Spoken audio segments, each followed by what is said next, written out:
Hello, Richard Wright, and welcome to Right Now News, where we deliver the right news the right way. I'm Autumn Risbrook.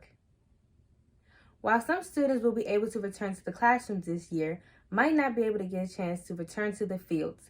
Parents and fans are asking D.C. Mayor Marion Bowser to give high school sports programs the chance to return to the fields. Here's the story. The D.C. State Athletic Association has shifted its sights toward a spring season starting March 18th.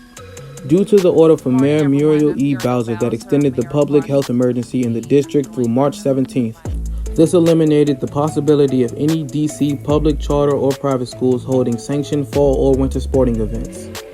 The winter sports include basketball, indoor track and field, and cheerleading, and the fall sports, football, soccer, volleyball, and cross country.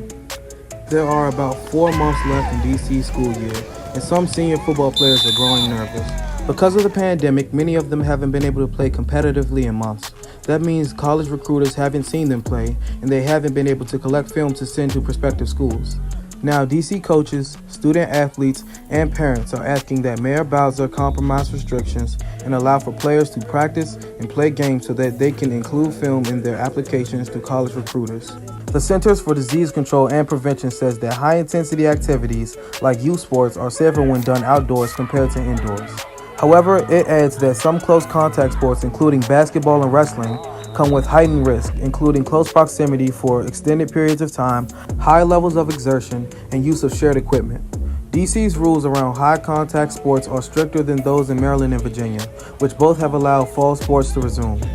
The mayor has not responded to these parents' concerns or the possibility that DC high schoolers could miss out on college scholarships given current city policies.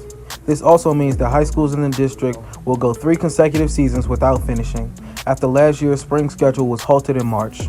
The attentive DC plan is to resume with spring sports with practices beginning March 29th, and baseball, softball, tennis, and track and field seasons will run from April 19th to June 29th. I'm Amari Romney for Right Now News.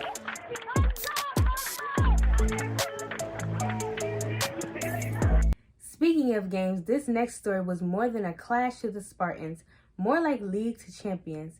These next 2 athletes started the mashup for the Australian Open. Here's the story. 7-time Australian Open champion and tennis legend Serena Williams has been defeated by rising tennis star Naomi Osaka. The 23-year-old Japanese tennis star has showed her dominance on the court this past Wednesday, showing why she deserves to play with some of the best. Osaka is known to be a very vicious competitor with her blazing serves, pinpoint forehands, and quick footwork. Already winning 3 Grand Slam titles, she is on her way to the next. Osaka took out Williams in 2 sets at the Australian Open this last Wednesday in a semifinal. Although this is not their first match, Osaka won against Williams at the U.S. Open in 2018. Defeating the champion ended in an emotional press conference for Williams.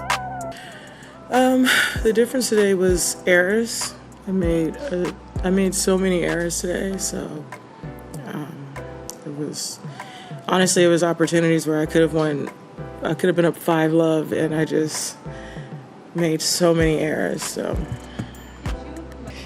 I don't know.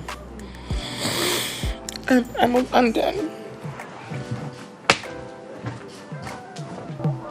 Osaka strives to continue on the fiery legacy of Williams and those who have paved the way before her. Could this be the beginning of a new tennis era? Well, that's all for this matchup. I'm Destiny Whittington, reporting for Right Now News. Another woman is winning in her industry when it comes to filming and directing. Actress Regina King has become the first Black woman to be included in the Venice Film Festival. Here's the story. Director and Oscar-winning actress Regina King will be the first Black woman director included at the 77th Venice Film Festival.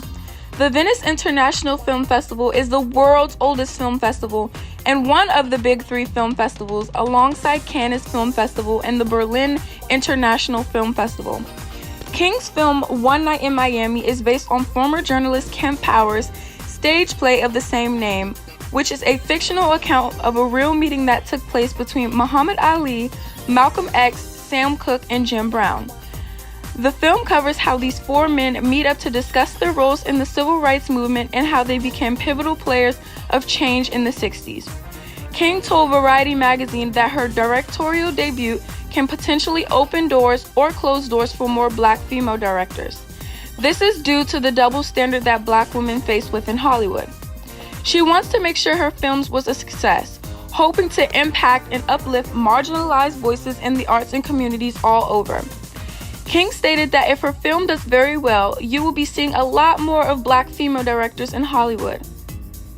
I'm Skylee Johnson, reporting for Right Now News. He is known to us all as the mayor for life, but his impact will be known to the world. This will be possible with the help of some major Hollywood stars. Here's the story. Later American activist, politician, and DC's mayor for life, Marion Barry made a monumental impact on the nation's capital. After years of talk, the unbelievable but true story of former DC mayor may be coming to a flat-screen TV near you, starring Eddie Murphy as Barry. This still untitled Barry biopic is in development by HBO Films, with the veteran comic and Oscar nominee attached as the star, Spike Lee as the director, and Job Ridley as writer. Barry was loved by many DC natives. He was a man of change who positively impacted his community.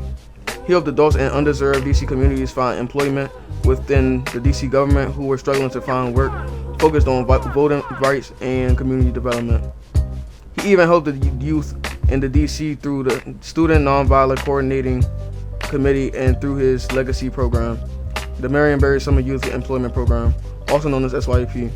The Summer Youth Program applications are currently taking place for this summer. It is open until February 27, 2021. The applications can be found at summerjobs.dc.gov. Students, don't forget to sign up. Signing up and out for Right Now News. I'm Ronell Wood. Well, that's all we have for you for this edition of WNN. I'm Autumn Risberg signing off for Right Now News. Bye!